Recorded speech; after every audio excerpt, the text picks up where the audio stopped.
Dieu t'amène à faire les affaires et tu veux épouser une fiancée qui est déjà dépensière, tu seras pauvre. Dieu t'appelle au ministère et tu veux épouser une femme qui n'aime pas venir à l'église. Déjà, je veux te dire, attention, elle ne va pas supporter lorsque Dieu va t'appeler à faire des séminaires et des séminaires. Que faire pour ne pas rencontrer et ne pas épouser Ève, qui vient de la présence du serpent? Voici.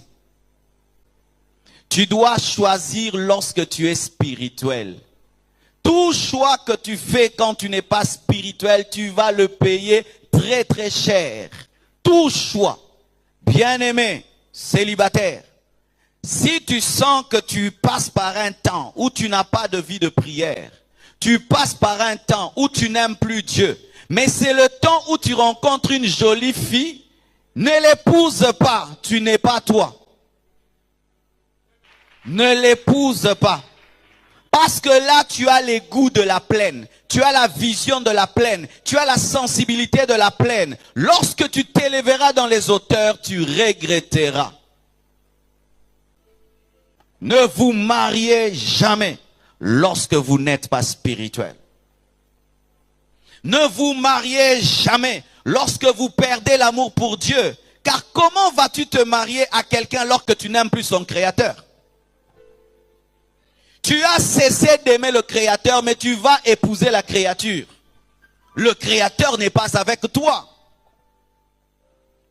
Mariez-vous lorsque vous êtes au sommet de votre spiritualité. Lorsque tu sens que ces derniers temps, je prie comme jamais auparavant. Ces derniers temps, je jeûne comme jamais auparavant. Ces derniers temps, j'aime Dieu comme jamais auparavant. Et mariez-vous en ce temps-là. D'ailleurs, lorsque les églises de réveil avaient commencé, vous savez que la plupart des mariages se passaient en étant de jeûne. Ah oui. Les mariés entraient dans l'église en état de jeûne de 7 jours. Ils venaient maigres parce qu'ils étaient dans la présence de Dieu pour savoir jusqu'au bout si ce serait la volonté de Dieu.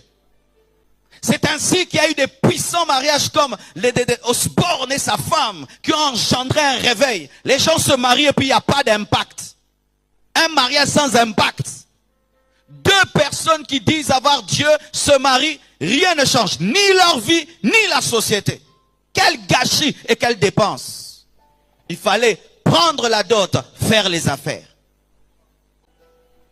Je suis très sérieux. Parce que le monde actuel est en train de mépriser le mariage. Le mariage n'a plus de poids. On se marie, on se marie. On divorce, on divorce. On se remarie, on se remarie. On divorce, on divorce. Non, bien-aimé.